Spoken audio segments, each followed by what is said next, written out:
Hello, welcome back to the channel.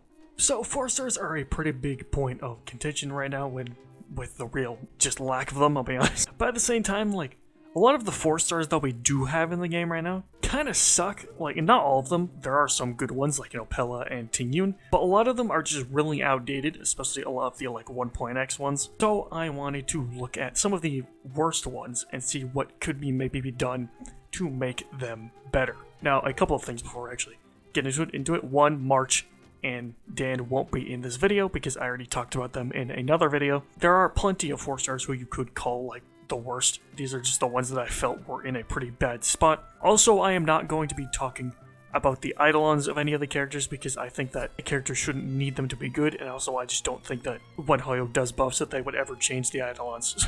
So starting with the most obvious one, because he's probably the worst character in the game, which is Arlan. Arlan really just has nothing. Like, he barely appears in the story, and he has like consistently been the bottom character since the launch of the game. And now we just have characters like Castris or Maide or even like Blade that just do what he wants to do, but just way better. And on top of that, being a 4-star DPS, so his numbers are just in general lower. Like, he has so many problems. One, his scaling's being really bad, which most 4-stars kind of have this problem. Two, wanting to always be like on the brink of death and just super low HP, so you basically have to run him with a shielder. And even then, it takes so long to build up his damage because there is no real like consistent way to keep him at low HP in the end game, since he always gets like healed whenever you go in. And there is no like light cone or relic set that's like sets your HP to like 50%, and if you like teleport or anything, you just get full healed. And three, his traces are awful. Like, his E4 might be the worst trace in the whole game. Like, he might have the worst set of traces like in the game, I'll be honest. Like, and even if you go through all of that, his damage is just not good. Like, it's just, he barely does any damage. So what can be done to make him at least somewhat decent? Well, first, increase his scalings across the board so he can actually do some more damage. Then, change his technique to set his HP to 50%, but give him 30% more attack for 3 turns, so that he can actually have some sort of consistent way to allow him to always be at 50% HP. So you don't have to just like constantly attack every single time. Then I would change his traces, since his first 2 are really bad. Like, his A2 makes no sense, since like he wants to stay low to do more damage, but his A2 heals him. Just like, why? It's so counterintuitive. So I would change it to, if Arlan is at 50% or lower HP, his skill and ultimate do double damage. So you are rewarded for being low from more than just like the talent. So you want to try and like stay low consistently, so you can do more damage. And also, I do say like double damage because his damage currently is really bad, so doubling his damage would just make him do normal damage.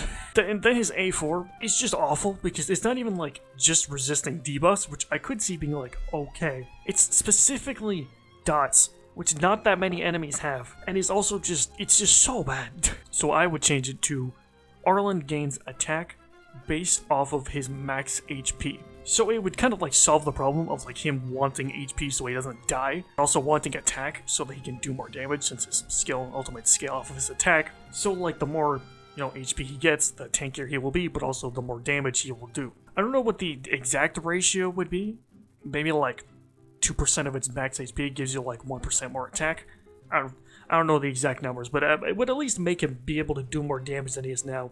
And for his A6, I actually think it would be fine with the change to his technique that I said earlier, since if you could always set his HP to 50% before the battle starts, his A6 would be useful, since he can actually make sure that he lives, and it would actually consistently activate. So I think with the technique change, this would be fine. I do think these changes would definitely make him a lot better and do a lot more damage. He would still kind of have the problem of needing a shielder and being very like glass cannon, but I feel like that's kind of the fun of his character, is being like the sort of glass cannon character of doing a lot of damage, being super high risk and high reward, I feel like that's what he should be.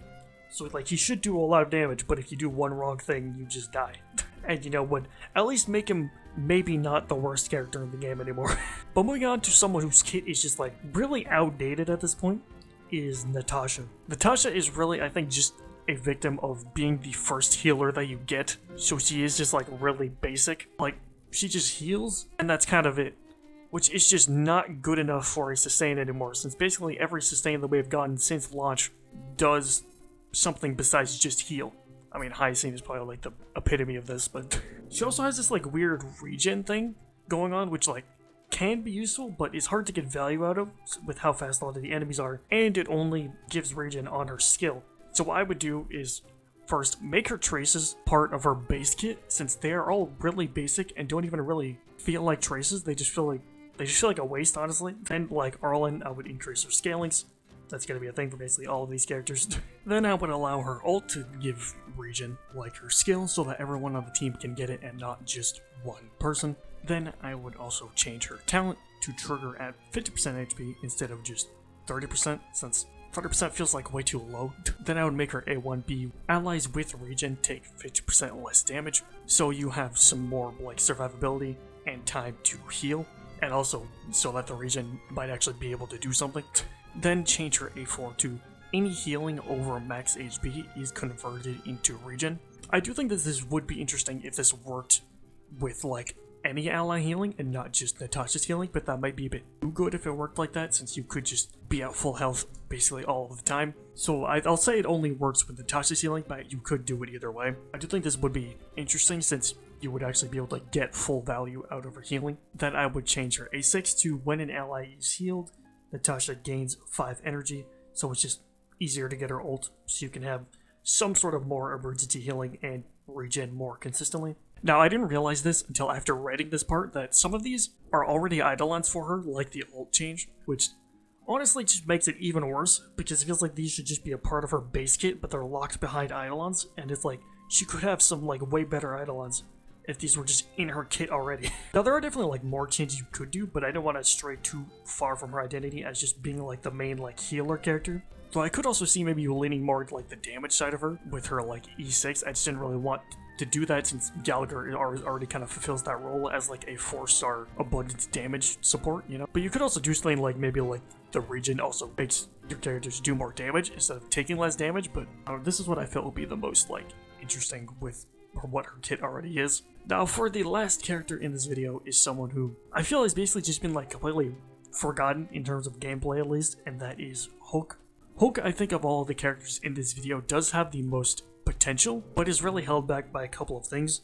One, her reliance on enemies needing burn, and burn as a dot just not being that good, since it doesn't really do much damage. It doesn't really have any like additional effects like some of the other like status effects do. And like the only other characters that can apply burn are Gwenhyfin and Jiaoqiu, and Gwenhyfin is not really that great, so you would kind of just need Jiaoqiu. And even then, you would rather just have like more like Harmony characters, you know? 2, like needing to consistently use her ultimate to do a lot of damage, so that she can constantly get her enhanced skill, since her enhanced skill does the most damage. And 3, like Arlan, because she is a 4-star, she just does not have that great of damage. So what I would do is first increase her scalings like everyone else, then change her talent to have the same effect, but then add a new effect to where when Hulk or an ally attacks, it applies 1 burn to the enemy's hit. I feel like this would allow her to, you know, have burn more consistently on the enemies, so she can trigger her talent more. It also have a bit more of like a unique synergy with dot as well, since you're basically applying 2 dots for the price of 1. So she could be both like a main DPS and a sort of like pseudo sub DPS support for dot at the same time. Then I would also change her enhanced skill to do 140% to adjacent enemies instead of 80%, since it feels like it makes more sense for it to do like half instead of it going all the way down to 80, because it's basically just doing nothing.